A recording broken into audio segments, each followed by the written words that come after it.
And what about, did you know who Supreme was? What Supreme? McGriff? McGriff. Knew of him. All of us was down with the round table. Fat Cat got a round table ring. Pappy got a round table ring. Supreme and Prince. Then me and this guy named Bug Out. And all of us was part of the round table. But the bottom line is right now is I never met or talked to Preem. Never met or talked to Preem? Never met or talked to Preem. Was he, what was his reputation like? Made money, lady man, like I said right now, it's like, you know, he was in his own little private world. Oh, got it. So he was like, right now, according to 50 Cent, he was the businessman. According to 50 do you think he, was that like kind of like, in your eyes, that Murder Inc. case, was that like kind of justified, that him getting like forever? Okay, did he got killed? So he didn't get convicted for the Murder Inc. stuff. Okay, he got convicted for right. E Moneybag murder. Did he get convicted for Troy murder? He got convicted for higher hits. That's what he got convicted for. So right now was that Murder Inc. stuff, they try to tie Murder Inc. into it when in technicality they shouldn't have. Wow. It was something totally different. But pair association brings about assimilation. So they feel Irv and him was cool. So basically they froze up all Irv. So Preem couldn't get a real lawyer. And he didn't get a real lawyer. Yeah, he had a public defender. That's so up.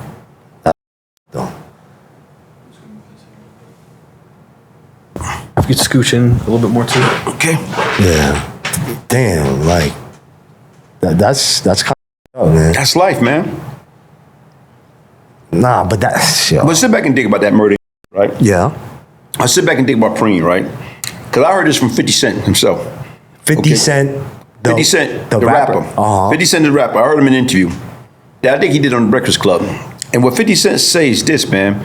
Now, or before, he did what he did. I don't know whether, this is before he went, became 50 Cent and became into the public eye. Yeah. So he was doing some tracks. Yeah. So he went like that, Feds didn't know who shot Pac. I got a kite from the joint that took it out. Preem was the businessman and Prince was the killer. Yeah. And then he said it hurt him to the heart that when he heard Fat Cat snitch on Pat. Right. So, but 50 Cent was going to see Fat Cat.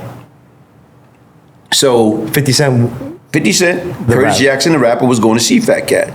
So I don't know whether it was on the business tip trying to get Fat Cat's story or whatever the situation may be.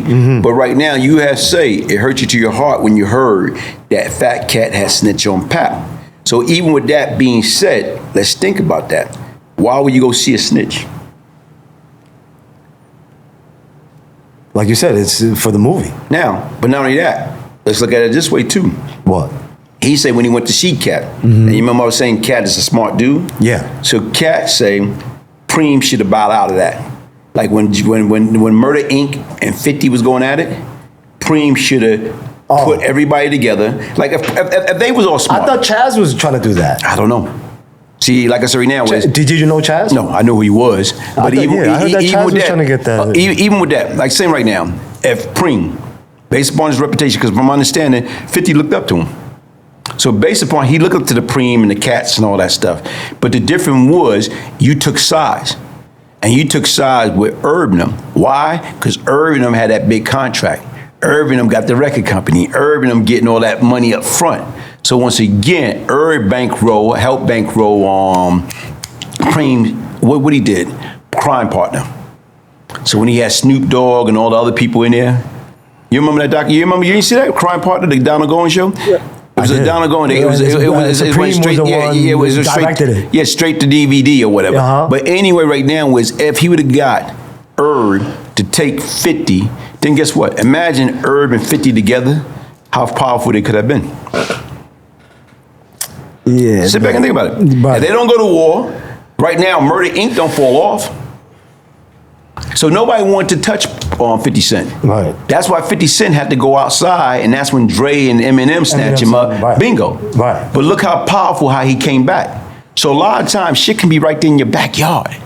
But you so hateful, or you so, because you gotta remember, right? From my understanding right now, Ja Rule wasn't about that life. Definitely wasn't about that life. How do you know that? I'm only going by what's out there. Nothing more, nothing less.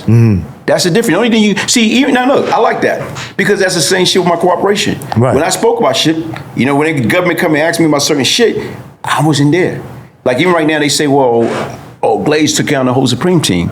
How can I take down a bunch of broke individual that wasn't making no money when I was out there?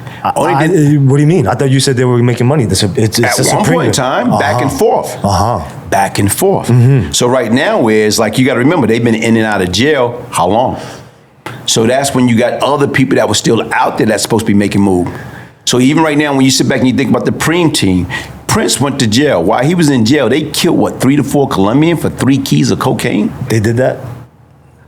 That's what the documents say. That's what the court files say. They got acquitted. But right now, as these Colombians came up missing, and it was over like 3 to 4 keys of cocaine. Is that kingpin status? But you know, that's the streets. I still see it as like you know. That's the street. Killing a bunch of people, 3-4 people for 3 to 4 keys of cocaine. You ain't talking about 300-400 keys. Help me. I don't know. I'm not the smartest. But when you sit back and look at it and you see what's going on. So they always had a ups and they always had a down. So when you talk about the Supreme team, you know, now it's clicking in my head, right? You was kind of going after that guy. Shout out to Bimi. Why are you cracking up? And I seen, you know, I follow your channel, and there was like after the Hoffa interview, you just went at before the Hoffa.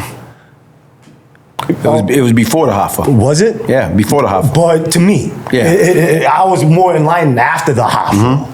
And then you was, what's this? I thought he was like a Supreme team member, like, you know. He been a Supreme team member. He still is a Supreme team member.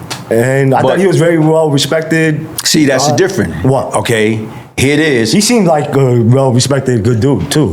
Like, okay. Yeah. Let me speak about what I know about Bimmy. Yeah. I know Bimmy. I met Bimmy. Like I said, I didn't know Preem.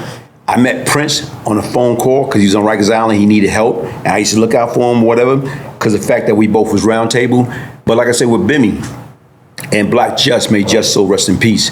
One time, when I first came to Queens, and I guess, you know, they call themselves coming around me. And I kind of chased them away. So you chased them away? Yeah, I kind of chased, like, you know, get the hell out of here or whatever. So they came back, like, you know, like a day or two later. And they brought somebody from Brooklyn. The person they brought from Brooklyn name was Redbug. Redbug. Redbug is, you ever heard of 50 Cent say, when he speak about Mini Man, and he speak about homicide. Yeah, he said right now, Homo shot me. Yeah, say whatever, because that's what they claim that Homo's supposed to shot him. But even right now, based upon what we know, Homo wasn't like that. Homicide, like he'll skip joint, he'll whip your butt or whatever, but he wasn't a shooter. So anyway, right now, they brought Redbug to Queens, you know, from Brooklyn.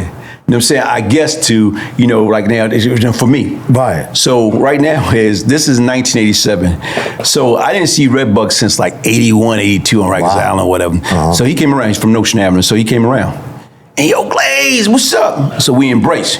Yeah. So the first thing out of his mouth, like, how many bodies you got now? So it was more or less like that Heisman Trophy shit. Yeah. Get out of here, man. That was it. Yeah. Because once again, like, you know, here it is. Y'all supposed to bring somebody because you think he's from Brooklyn. He say he know me, so y'all expect like something, and it was totally different what they expect. You call yourself somebody to bring around. You move them. You're like, get out of here. Yeah, because once again, you come. If I'm coming to you, and I'm asking you, like, better yet. But if you're cool, time out. Yeah. You see how right now how upset you got. When you say your grandmother, you stole this and that, you see how upset you get away from me, grandma, because you felt offended by that. Yeah. So the bottom line, you're gonna bring this cartoon character around me. So the difference is we embrace, but the first thing out your mouth, how many bodies you got now? Oh shit. Come on. So once again, this is what y'all brought for me? So why was you going, you know, and then you were calling him CI, and I'm like, yo. Because it came out. No, it did. Yo, stop. It came out. Stop. I'm saying, hold up, Tiger. Stop. Tiger. And, Okay. it looks crazy. Tiger. From the outside looking in. Okay, like, Tiger. I'm reading the comments and Tiger. I'm reading the comments. Wait. Okay, cool. And they said, oh, it doesn't make sense that a rat is telling a rat, that he's a rat. But once again, that's the comments, and I'm looking at it, I'm like, oh shit. When you look at that, right? Yes, sir. And the difference right now is, okay, when that documentary came out, the Supreme Team documentary came out, okay, somebody from Prince team reached out to me, and they wanted me to do something in regards to that documentary, because once again, when Prince was on the phone, he said right now is he was in bed with his wife, and they got a phone call to the house, and when they got a phone call to the house, right now is, and they say the name, but they bleep the name out. So basically right now is Suzette, Prince's wife at the time, say Bimmy called the house. Bleed, where Prince at? Prince sleep. Do you want me to wake him? No. Leave the door open. So somebody from his camp reached out to me to do something. And you know what I did? What? I reached out to Bimmy. So when I reached out to Bimmy. You reached out to him. Yeah, I reached out to Bimmy. Yeah. So when I reached out to Bimmy, and right now and told him, look, man, somebody wanted me to do this and that or whatever, man. I say, so he go like this. He in turn called Suzette's sister, who is his baby mama. At that time, during that period of time when that raid happened at the house, Bimmy was living there with his girlfriend and Prince and his wife, because they are sisters. Okay. So right now, I reach out to him, say, this is what they trying to get me to do. You know what I'm saying? So he called. I'm on a three-way. And Suzette, he told his girlfriend, he said, tell him, you remember that time when that happened or whatever? He said, yeah. Say, where were you? I was there, and I was pregnant with one of your child, and we had another, like, one or two child that was there. So they trying to say that I did this and that or whatever. Tell them I didn't do this, tell them I didn't do that or whatever. So right now, it didn't make me no matter near there. But once again, the shit was already out there. Got it. So automatically, like I told you, because, like I told you, me and him, we used to go back and forth, and that's how, I don't even, like I said right now, I don't even think I got, because like I said, my phone had changed so much. Right. But you're not going to have somebody in your contact or whatever. He had two numbers. And I don't think, hold on.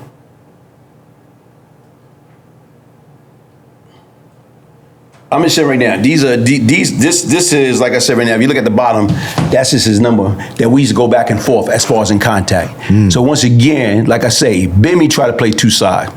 So being that he tried to play two side, we just went at it. And when that came out about him and an affidavit, why would you write an affidavit on somebody's behalf?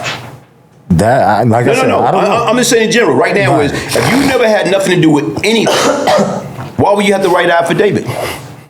If you never was involved in anything, but based upon what was going on, and based upon what was in that information, it was somebody that was well known at that present time, that was part of this group. Right now, and even as you listen to Bimmy, how he was trying to clean that shit up. How was he trying to clean that shit up? He was trying to say right now is he grabbed some people, tell this person to come with me, and the guy look and say, nah. It was different shit that was going on back then and there, pointed all direction towards him. And even right now, after that point, what wound up happening? You know what wound up happening? His mother's house got shot up. What wound up happening? His twin brother got shot until he made that affidavit on Troy's behalf. Big Nose Troy is the one I feel Preem got convicted for the hit. What the fuck? So once again, don't get me wrong. Like I said, I don't know what type of relationship that you and Bim have or whatever. I'm just saying in general. I have no relationship. No, but I'm just saying in general. I'm like, but you know, but I'm just saying in general. I know of him is because of Waka Flocka. I'm a big fan of Waka Flocka. Okay, like, you know what I mean. And when I seen the Math Hoffa interview and they talked about Champ and whatever, and but see, all this, I thought it was real. Like for him to be like, yo, I want to help out Champ because he had a big heart, and I felt that. So sit back and think about it, right? Yes, sir. Okay, cool. Yeah. Him and Hoffa is cool, right? Yeah. Bim and Hoffa is cool. Okay. So Bim and Champ, and Chance and Hoffa was part of the same group, right? At one point. Who? Chance. What's the name? Champ. They always together. Yeah. So to me, F, that's like right now, one of your guys. Yeah. You know, right now, y'all had a big fallout. Okay. No. Okay, they had a big fallout. Okay. So then all of a sudden, after that fallout or whatever, you letting them know, yo, man, hey, I'm not messing with him, or whatever the situation may be. Why would Math, I saw y'all did an interview together, then Math take it upon himself to bring your guy, you know what I'm saying, mess with him? How would you feel about that? So you saying like, oh, Math is fucking with my my boy. Like right now, after y'all done had a big fallout. Yeah, I'll be kind of mad. So I see what you. What I'm saying is this. What I'm saying is this, right? That's what happened, though. What I'm saying is this, right? Let's sit back and think about it, right? But is that what happened? Listen, I know Champ and Math had a big fallout. And then you telling me And that then Bim come along and snatch him up. No, he didn't. Really? It was like that? Damn. No, I'm just saying in general. Wow. Like how you, first of all, like I said right now, was for Bim to even try. Yo, bro, what are you doing? You know me and this cat, I done told you everything. Why are you even hanging out with this cat? Makes sense. So let me tell you something. Makes sense. Okay, like with Bim. You ever heard of Terrence Gangster William? Yeah. OG Giggity? Terrence Gangster, Birdman's brother who just came home? Yeah. So anyway, right now, look. Yeah. Here it is, Bim. Yo, Glaze, hook me up with Terrence Gangster William. Who, Bim said that? Mm-hmm. And I hooked them up. I put them on the phone together. Oh, shit. So what I'm trying to say right now is not. When was this? Probably like what? Like a year, 2 years ago? Oh, because before this. Okay. But what I'm just trying to say right now, what I don't Wait, like. why did they even say your name? Why didn't they say your name? Why? You tell me why. You tell me why. I don't know. But once again, to me, I look at it as a two-factor. Either you're afraid to say my name, or you don't want me in the algorithm. Either or. Right. Either or. But and people's gonna hate me for this because they're gonna be like, "Yo, you interviewed a no snitch." Right. But for me, you know why? For me, you know why I love your story. To be honest, because every time you say at the end, I want to do my wrongs, like my rights. Right or wrong. Right. Let he or she while sin cast the first stone. Like I said right now, you always say that, and I'm like, yo, nobody's perfect. I'm here on your podcast right now, right? Yes, sir. And right now, I'm not saying that I did not sat down and talk to the United States government. I didn't talk to the cops and that. I'm not saying that. I said I did. But once again, bring me somebody based upon going to say, Glaze put me in jail. I pled guilty because I didn't have no choice. Glaze was going to come testify against me. So what I'm saying is my story been out there for years. Yeah. You're not going to have nobody that going to come along and say, yo, he put me in jail. I had to plead guilty. So once again, all this shit. So what did you tell? I spoke about shit that I knew about. They asked me a question about, oh, do you know Tiger? Yeah. Do you got Uppercut Podcast? Oh, no, he don't got Uppercut Podcast. They say, nah, boy, didn't you and him did the interview? Didn't you know it was Uppercut? See, they wait for you to lie. So a lot of times, once you lie to them, then they know you lying. But when they bring you picture, what about this guy? So right now, I can speak about shit, but the fact is, if I never commit no crime with these guys. So a lot of people we speaking about, I never commit a crime. We never sold drugs. We never exchanged money. We never killed nobody. So what can I tell you about? And we never commit a crime. If I never saw you commit a crime. So then why did you tell? To make a deal. I had to say, when I made a deal, I'm facing life. So when I'm facing life, that's the difference. When I made a deal, when me and Fat Cat sat down, we talked. I said, let everybody go against us. And once he said, nah, you go to trial first. That's when I made a deal. Because once again, what's going to happen if you don't make a deal, mean you don't be here right now. If we don't make a deal, I don't serve 8 years, 8 months, 17 days. I will still be in penitentiary, in a jail somewhere, and by the toilet bowl, taking my medication, drinking water out of the toilet bowl, going blah, blah, blah, blah out of my mind. So I'm never getting out.